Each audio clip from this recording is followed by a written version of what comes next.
দোকানে বাড়ি চো দেখি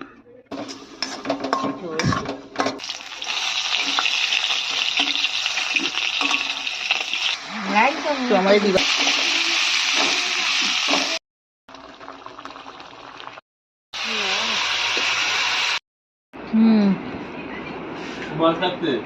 ভাত খাচ্ছে তো এই যে শুভ সকাল বন্ধুরা। আর আজকে চলে যাচ্ছি তিনজনে মিলে একটু শাক তুলতে বাগানে।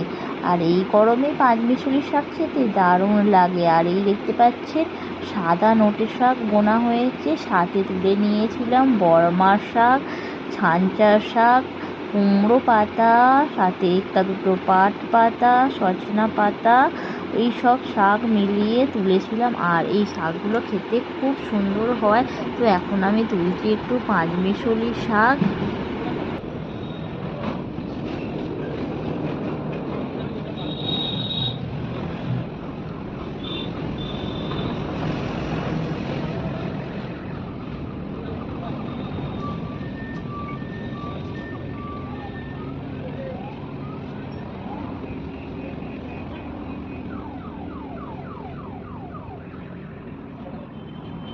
তো এবার তুলবো এখানে একটু বর্মা শাক। এই শাকগুলোকে আমরা বর্মা শাক বলি। আর ছোটো ছোটো পাতা যেগুলো এগুলোকে আমরা বলি ছাঞ্চে শাক। তো এই শাক দু চারটে করে দিলে বেশ খেতে দারুণ হয়। আর দেখতে পাচ্ছেন খুবই অল্প, যেহেতু এখন আমাদের এখানে বৃষ্টি হয়নি তো এখনও সেরকম শাক গজায়নি। আর এগুলো হলো অনেক জলের ধারে একদম, তো ওই জন্যই অল্প বিস্তর রয়েছে। দেখো একদমই কচি কচি, খুব সুন্দর শাক। কটা তুলে নিচ্ছি।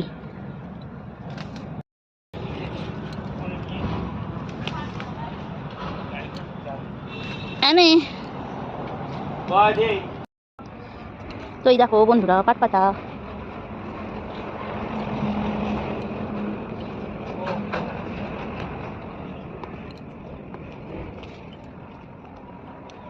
আর এই যে দেখতে পাচ্ছ ডাঁটা, মানে এটা আমরা বলি নাচনে ডাঁটা। তো নাচনে ডাঁটার শাকও দু চারটে তুলে নিলাম, সমস্ত শাক দুটো কটা করে তুলে নিলাম। আর তুলে নিয়ে চলে এলাম বাড়িতে। মায়ের শাক তোলা হয়েছে আর এগুলো এখন বাছা হচ্ছে শাক। মা এখন বাচ্চা পাঁচমিশালি শাক।